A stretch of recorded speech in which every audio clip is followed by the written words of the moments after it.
Hi, welcome back. We're doing another video at Regeneration Physio. I'm going to lose it already. This time we're going to just have a bit of a chat about ankle injuries. It's quite handy because in 2018 the British Journal of Sports Medicine did an update providing kind of guidelines on diagnosis, treatment and prevention of injury. So we're just going to refresh that and hopefully tie it into some of the things that we do in clinic if you were a patient of one of ours, and talk you through how we diagnose that, how we manage that injury, the risk factors for that, and how we will get you hopefully back fighting fit, whether that's a weekend warrior or a decent level of sport, the kind of things that we'll be trying to achieve. The first thing that we're going to cover obviously is diagnosis. How do we diagnose an ankle injury? It's pretty obvious. If you roll your ankle, it's going to swell, and more commonly what we do with ankle injuries is we plantar flex and invert our ankle. So in other words, it's quite technical, but we're kind of down and over, down and across, and we sprain or stretch our ankle ligaments, which is incredibly painful. And like I say, often you get the presence of swelling just on the outside part of the ankle there. Things that we use initially, so if we get somebody coming in with an ankle sprain, like I say, people can self-diagnose this. It's not rocket science, and they'll come in with a swollen ankle. They'll be struggling to walk on it, and in clinic, what we do just to check it, we do a series of tests to test the range of movement that you'll have available through the ankle. In other words, how much you can move that. We use guidelines to palpate and touch certain parts of your ankle. The amount of pain that you have in certain positions of this ankle kind of guide us as to whether we think you might need an X-ray just to check on it. Most of the time those X-rays are clear, but if you have a certain amount of bony tenderness above kind of an 8 out of 10 in 5 areas on the ankle, we might just recommend you get a check X-ray just to rule out fracture. And the kind of fractures we're looking at is what we call an avulsion fracture, where the ligament can just pull a little bit of the bone away there. It doesn't change things too much in terms of how we manage it, but obviously you might have a period where you wear an air cast boot, or you have some kind of immobilization to take the pressure off that small kind of fracture that gets pulled away. We also do a test to test kind of the ligament integrity called the anterior draw test, where we kind of just pull on the ankle and just see how much give we've got. Everybody's different with that, so what we'll do is we'll compare that to your uninjured side and just see how much give we've got, so we can hopefully have an indication of the grade, the level of severity of that sprain, and that's just through experience now. Me and Jason have worked in sport, so we have a decent idea of, well, hopefully we have a decent idea of how much give there is in there, and from that it will guide the rest of the process. So let me play back onto a couple of bits. So when someone first injures their ankle, are you looking at, will that swell up straight away, or will it be a slow progressive thing? Like what? It can be either or. So it can be immediate. If it's a significant one, you can get bleeding within and around that joint as well.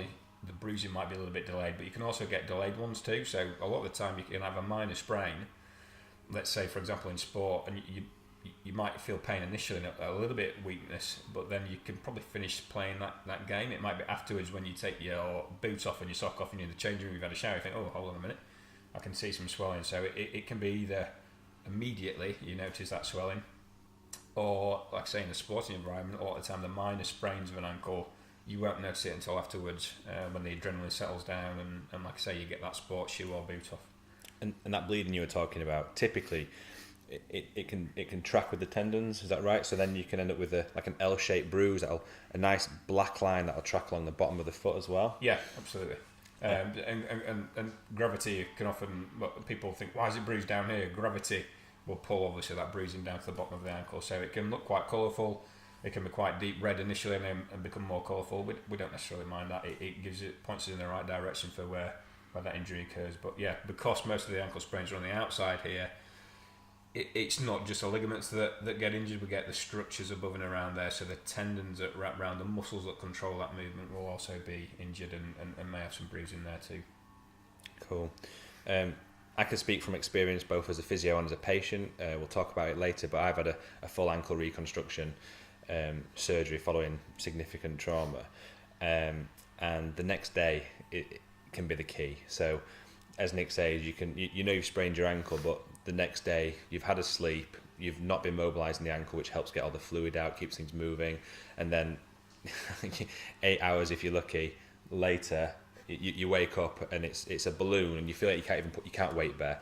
So non-weight bearing, the inability to put weight through your foot is often a sign of a broken leg, and people panic about fractures with it. But the level of swelling and compression can just be so painful that you don't want to put weight through it. You've also got that interarticular swelling as well, potentially, so then you've kind of blocked the joint with just voluminous fluid, blood. So actually trying to get that ankle moving first thing in the morning can be really trying.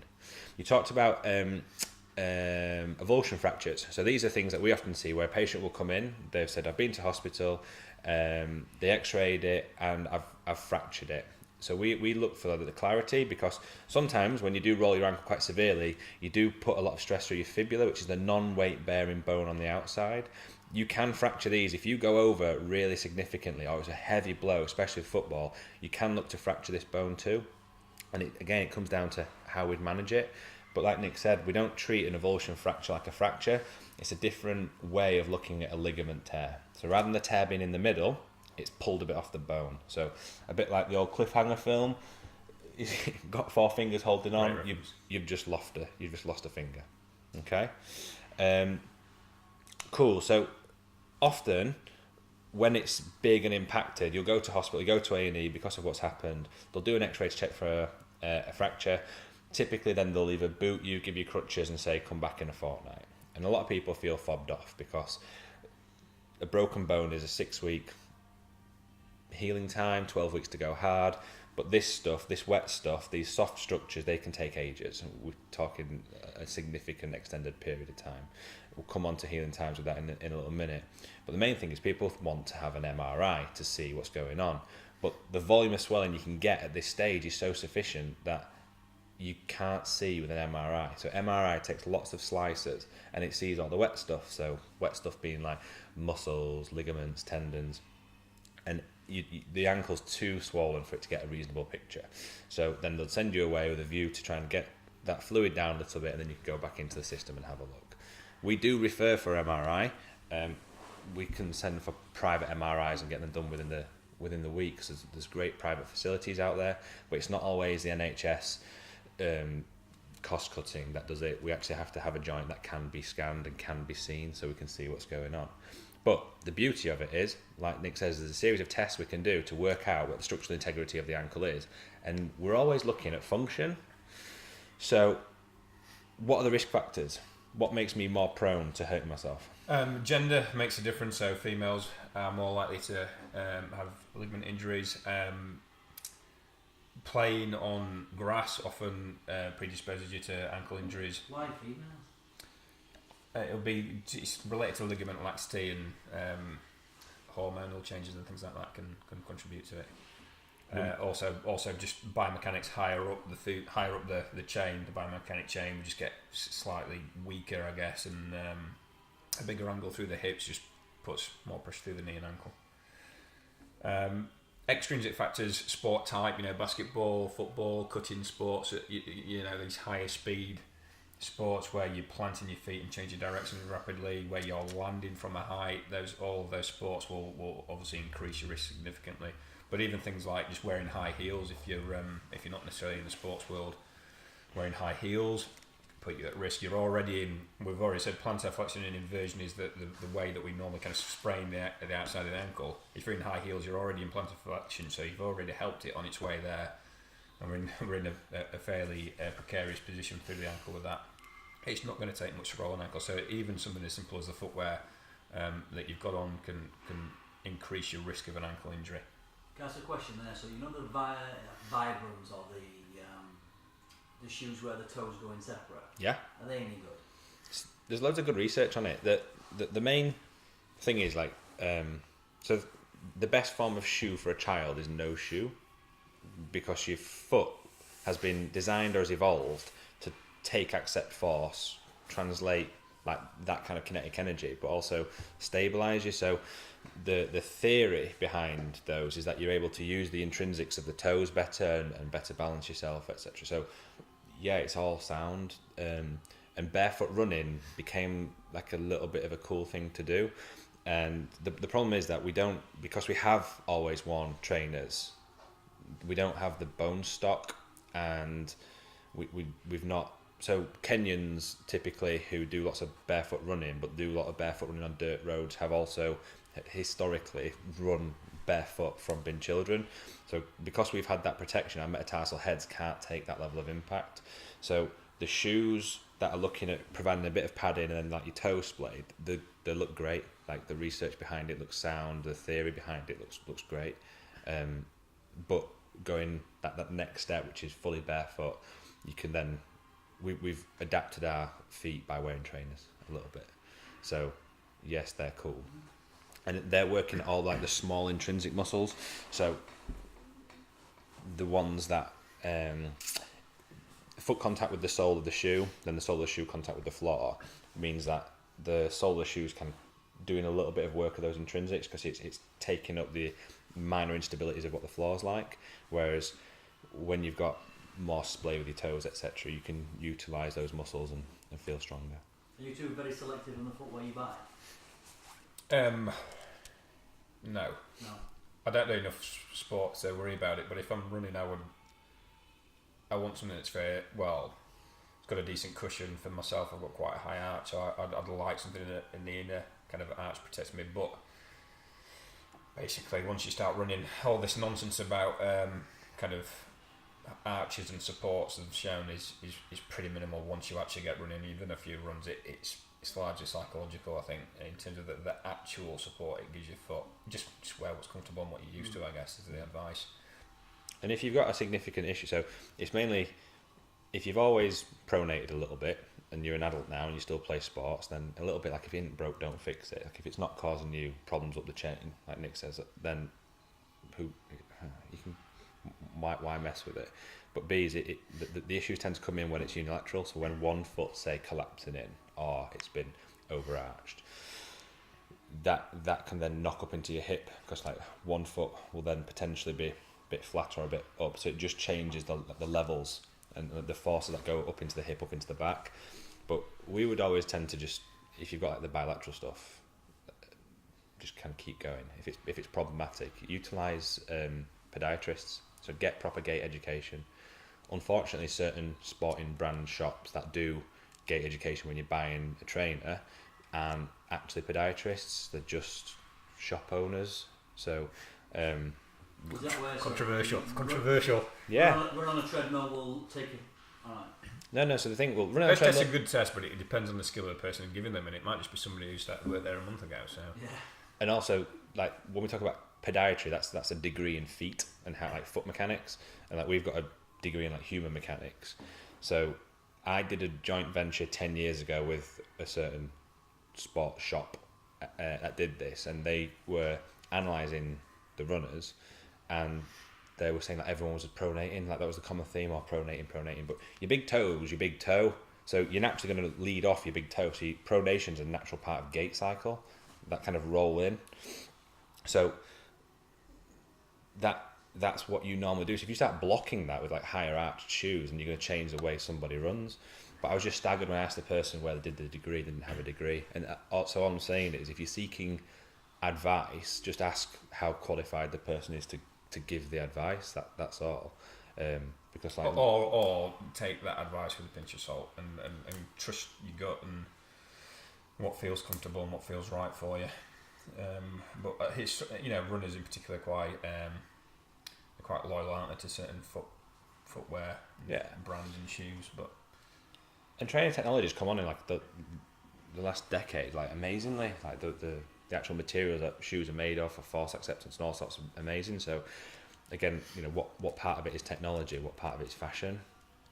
There's nothing wrong. Just if you're trying to wear a certain shoe because you think it's doing something for you, it's just is it actually doing something for you? Moving on to treatment then of ankle injuries. Obviously, like we said, your patients will walk through the door and they will have swelling.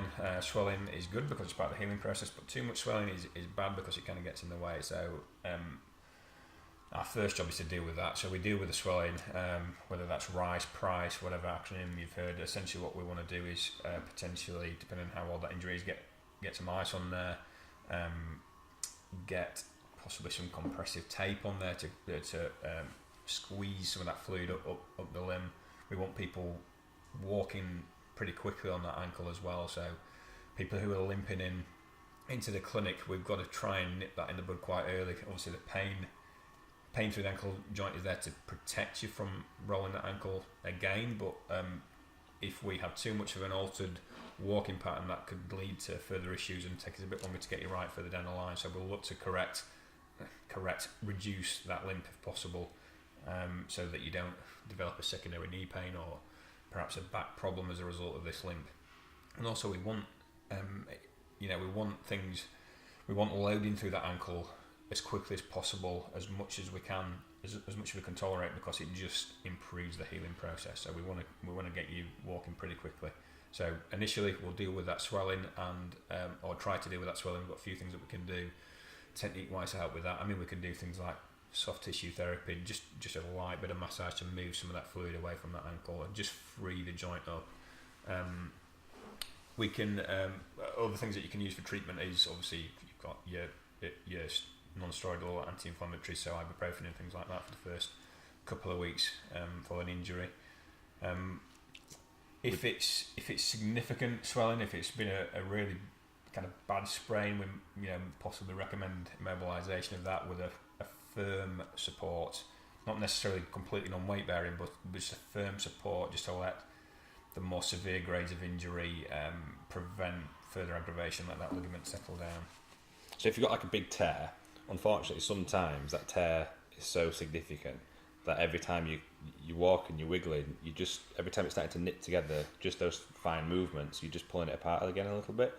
So you're going to end up forming a bit more of an insufficient repair, really. So unfortunately, so I had that. I was booted for 6 weeks, unfortunately, because every time I started trying to walk, I'm just opening up. And the problem with this is it can be a multifactorial, like a polytrauma. So you can injure multiple ligaments, multiple tendons. Your peroneal tendon wraps around there, so I pulled that off. But most people can damage that. So you're not just looking at if it's been enough trauma to damage multifactorial things. They all work in different planes, different movement styles, do have different functions. So unfortunately, this is one of those things where you actually might have to boot it and rest it a little bit. We always try and avoid rest, but sometimes if you've got a big tear, you've got to do it. With the non-steroidals as well, so that's like ibuprofen, diclofenac, the first 24, 48 hours, you actually want that inflammatory process, so you're best off just taking like a paracetamols or something to manage the pain. But what it is that inflammatory process brings everything to the joint that you require to help fix it. But after the first day or two, then you've got enough there. So actually now it's just stuff getting in the way. They're bringing more supplies than you need. So then that's when you'd switch onto your non-steroidals. Topical or tablets do you prefer? Depends. I prefer oral stuff. But if you can get the... What am I? We're not talking about suppositories this time. Oh dear. But like if you with the Is that like a the story, I've got a story about that. With creams, basically if you can feel it, if you can touch it, then it's okay to put the cream on. So if you've got like a deep thigh strain, you're best off having tablets rather than trying to like rub it on. If things are quite superficial, then creams can be helpful, but no, generally speaking, just make sure that if you're doing both as well, that you're aware of how much you're dosing yourself a little bit. So if you're taking a maximal dose orally and then you're slapping creams on, you're adding more pharmaceutical stuff. So. Do you have, and I'm going to ask you, Yeah. Do you have an opinion on CBD oil as a use of anti-inflammatory drugs? I've not looked into it yet. Okay. I've not looked into Because it it's doing the rounds at the minute. Everybody seems to be taking it. It is, and I've looked into it a little bit, and there is some really strong claims. The problem is it seems to be like swept up in a load of hype, and I feel like it's like a lot of things. Like when we learn acupuncture, that you do your training, it's the new great thing, and then it can fix everything. And actually, when you can like refine it down, it's really good for some stuff. And I feel like CBD oil is a little bit like that at the moment. I have different people telling me it does everything, and you can read papers where it's suggesting it, but some of the research is a little bit flappy. So I don't know. It's hard to talk about because it's new and it's trendy, and it's. I think it's only just got legal status. Is that right? No, so CBD is legal. It's a non-psychoactive part. They just start prescribing full cannabis oil for the GPs. That's the one. From November 1st. Yeah, yeah. So in your CBD oil stuff, it's all down to like how much active ingredients you're getting in, you know. Quality. Yeah. But I don't know. It seems to look well. It'd be something worth looking into properly. Might do a bit of research and have a chat about it. Well, but so going back to this ankle injury that walks through the clinic and it's a bit swollen, and like I say, our primary goal is to reduce the impact of that initial early stage sprain. So that's reduce the impact of pain, reduce the impact of the swelling, get people kind of walking as normally as possible without having this limp, this antalgic gait, and to get things switched on. So we want to get a bit of muscle activation around that joint. If we're working our muscles, then that acts like a pump for the swelling as well. So as we contract muscle against the lymph vessels, we push the fluid away from the ankle. So again, we want people to be doing some exercises pretty quickly with this. It can be something as simple as doing heel raises. It can be gripping the carpet or a towel with your toes, just crunching your toes up and just getting the muscles around where that injury's occurred to not switch off first and foremost, but also to switch on and get them going as quickly as possible. We don't want unnecessary muscle weakness kicking in at this early stage, because again, that's going to hamper us further down the line with your rehab. So the sooner we can get things going as normally as possible, the better outcomes we will get, and the quicker we'll get the person or the patient back to pain-free life, or preferably back to kind of the support and activity that might have caused us in the first place. In terms of, like I said, we've got some manual techniques that we would do in clinic as well, so in the bed. So it's not just a case of you come to see us and we just say, go away and ice it. We'll get our hands on, and we can do things to improve or move the swelling around the ankle. Like I say, it can just be some soft tissue work perhaps around the ankle, on the muscles, the ligaments. We can do manual mobilisations of the joint. So one of the things that happens after an ankle injury, we lose dorsiflexion, our ability to bring our ankle up. We can passively move the ankle into those positions. So whilst that active movement might be still painful for the patient, with an early stage ankle injury, we can passively reproduce that range of movement and get that ankle moving as quickly as possible, basically. And like I say, that these techniques are about just moving the bones and the joint capsule whilst you're on the bed. We might do a bit of work on the calf as well. Obviously, we want to maintain good calf function with an ankle sprain.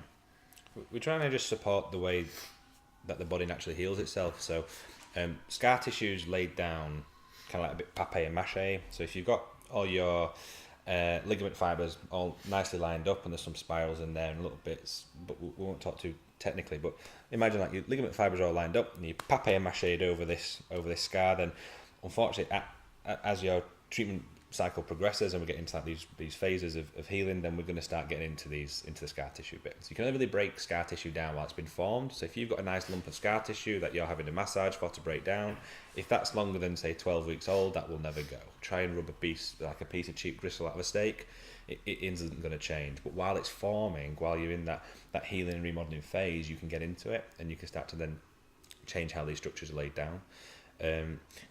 So limps. So limping does my head in. So the thing with limps and crutches is that, like Nick said, if you're just going to get better at walking badly. So if you are not using crutches and you're limping around, you're not going to then one day just get up and be okay. The point of crutches is to add the percentage that you're missing so that you can walk normally. If you've seen Forrest Gump, and if you haven't, you should watch it because it's a brilliant film, but the bit where young Forrest is getting chased by the bullies and he's got all the leg braces on and he starts running and he runs really well and all the leg braces fall off and he flies off. That's how you should use crutches, i.e. you should be able to walk perfectly with crutches and drop them and still continue to work perfectly. So if you've got it, you need to use 20% it through your arms because your foot's sore, but you can walk nicely with that 20%, that's fine, and then you'll put 15%, 10% and gone. And that will get you walking normally faster than just hobbling around grabbing all the stuff. Because what we're trying to do, all of this, is just trying to get the foot to work normally again. We're just trying to get it back to its original function.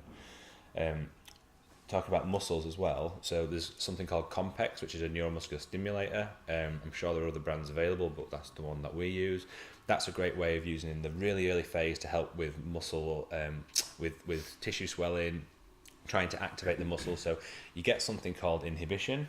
Yep. So when you stub your toe, you naturally take your weight off it, you limp around a little bit, you kind of test it out, you're okay. That's an inhibitory effect. So the same thing happens. Your brain knows something's wrong, so it powers down the foot, powers down the ankle, panics a little bit. So what we actually need to do is fire all this stuff back up and get things moving. The more active your peronei are, if they're okay, the more effort they take away from that lateral aspect of the ankle. Mine really, Giggles again. Mine weren't okay. So once we can fire this stuff up, it helps, and then we can use Compex to help get over the inhibition, get over a little bit of swelling. It's just these like multifactorial things that you can add in. It's just little things to support us trying to deal with what's happened. But although it's a similar thing, if we're talking about your typical inversion injuries, everyone's is slightly different grades, different ligaments involved, different muscles involved. Your pre-level of strength, previous history of sprains, everything needs to be factored in there as well in terms of the recovery. Yeah, if you've done this before or several times before, then obviously that's going to change things. Just going back to the Compex. Compex is basically we put pads on the muscles in and around the ankles where the nerve innervates the muscle. Compex, this electrical device, essentially it's like jump starting your car. It sends a signal through that muscle or through the nerve into the muscle.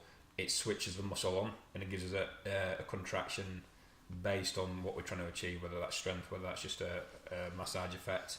To help with the swelling, so we can use Compex, like Jason was saying, to even if somebody's in kind of quite a high level of pain, it's a fairly pain-free way of maintaining muscle kind of tone and preventing this inhibition from developing. So we can use devices again to maintain things and reduce the impact of this sprain in the early stages. It helps that mind-muscle connection. It's proving to yourself, like proving to your subconscious, that you're okay, that you can do a large contraction without hurting yourself. So it just helps fire things up quite quickly. It's objective as well, so we can measure the volume of input that the device is doing, how many fibres it's then able to recruit. So it's a lovely way of getting people advice. So the thing is, a lot of the time, if you have an inversion injury, if you sprain your ankle, you go to hospital, you get an X-ray, they say rest for 2 weeks. Actually, you don't want to rest for 2 weeks. So aside from having a whopping tear that puts you in a boot, what we actually need to do is start managing that swelling, start managing that pain, getting function returned. And there are things that we have available, and lots of private practice, lots of people available aren't necessarily available to the NHS because of time and finance. So things like Compex are fantastic ways of getting in within that first couple of weeks where you'd normally be rested. If you want to get that accelerated, that healing time, get back to sport fast as possible, get in earlier, because 2 weeks of pure rest when you didn't need to just purely rest means we've just got a delayed start, and also you've had that 1% per day of muscle atrophy, so you're just getting weaker. So what we're looking at, like time frames? It depends again on the severity of the injury, previous kind of injury, if you've had a previous sprain or not, but roughly for what we classify as a grade 1 sprain, which is the least severe, something between 2 and 4 weeks as a guideline. But again, everybody's different. That's just a rough guideline. We'll treat everybody as an individual basis. Grade 2 or 3, 6 to 8 weeks ish. And then if you're having surgery, then significantly longer, and we'll be going off the protocols given to us by a surgeon. With it, obviously, once we've moved past that early stage of injury, what we'll look to target our rehab on is exercise. As early as possible, we've already said we'll get things working as quickly as we can. In terms of the ankle injury itself, the kind of things that we'll have you doing exercise-wise is, again, specific to the individual and the demands that you need it for. But let's say it's a sporting injury, obviously we want to get some muscle strengthening around that ankle and all the way up the lower limb.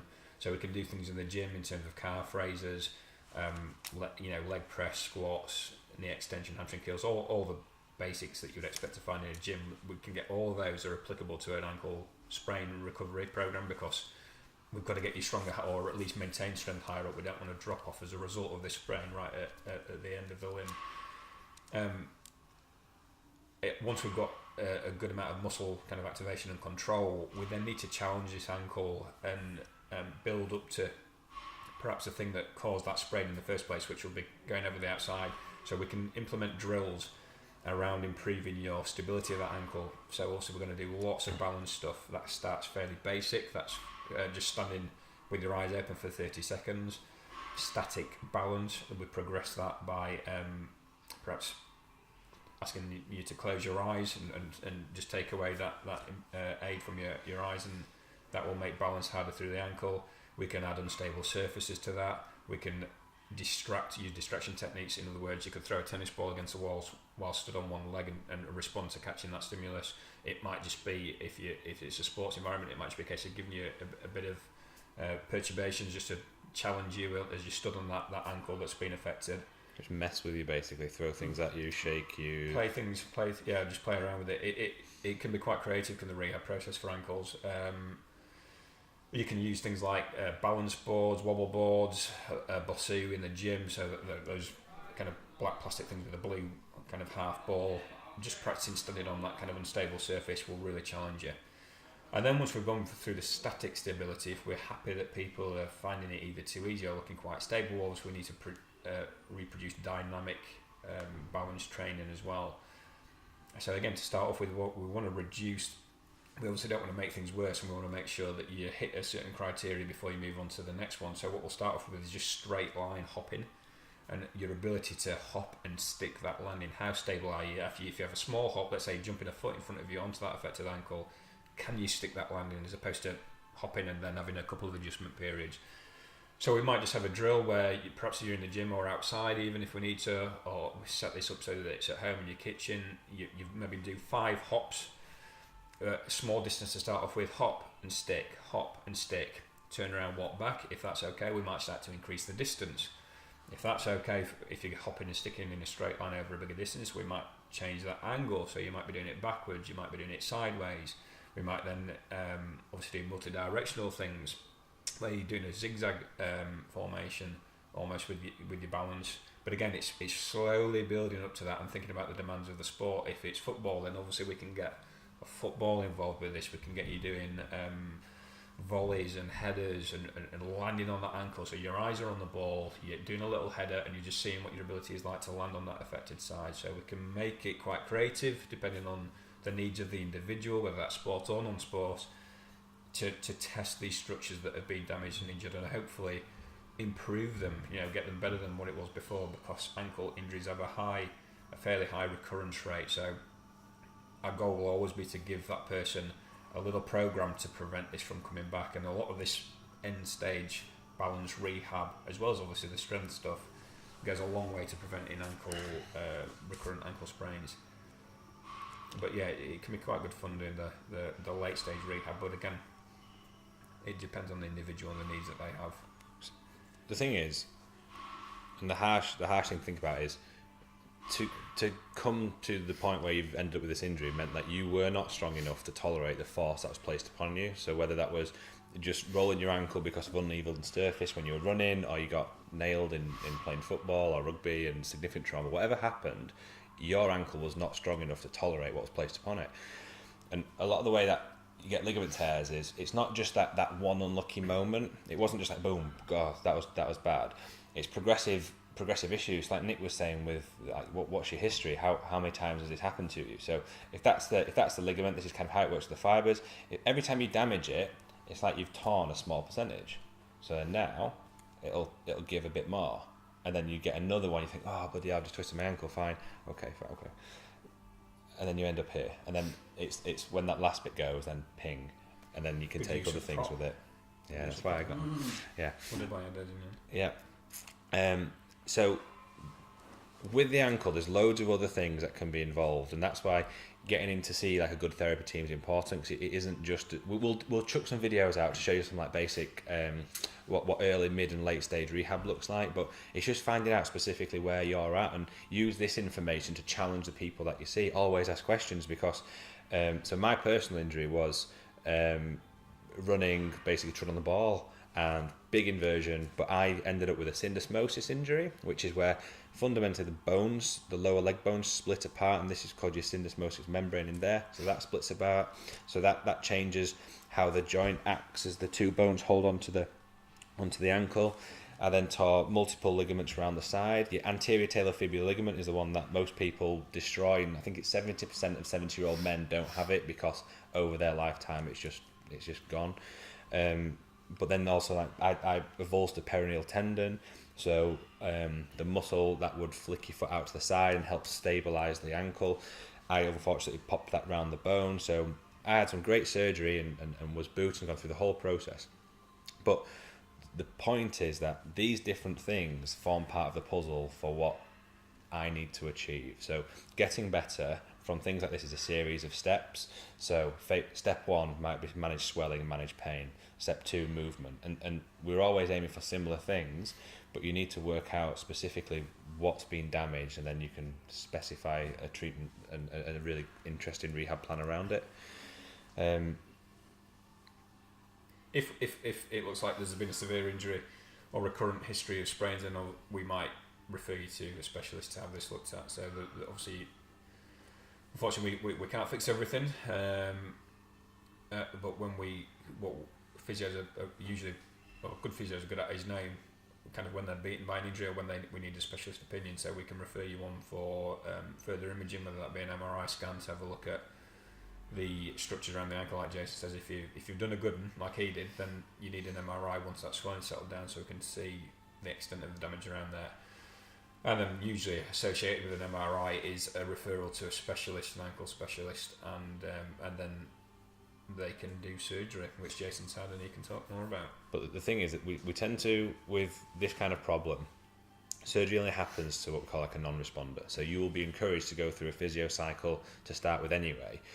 And anything that, it's not wasted time, because I couldn't get it right, and at the time I was still working in the Institute of Sport. I had great people around me, and it just was not going to be fixed because the structures just weren't there. So, but I got to a level, I got 6 out of 10. Could run, I don't know, I wouldn't play football, but probably could have done it, but with high elements of risk, and I could have taped it up, I could have done some serious strapping, but you know, the tape stretches after 5 minutes, so its use is interesting.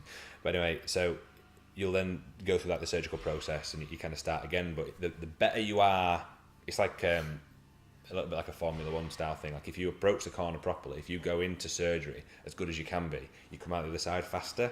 So you the time you put in the beginning, you're kind of taking off at the end. So it's not just a question of, oh, leave it, wait for surgery, get that fixed, then start.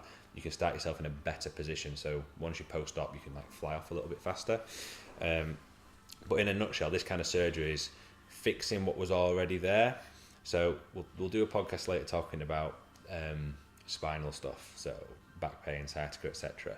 And with that kind of surgery, typically surgeons are having a go to try and make space, etc., or close down things. With this, they're just trying to replace stuff. So they use part of my retinaculum, which is like the elastic band that goes around the ankle like this, and it's there so that all your muscles and tendons that go into the foot don't kind of pop up into this space that holds down.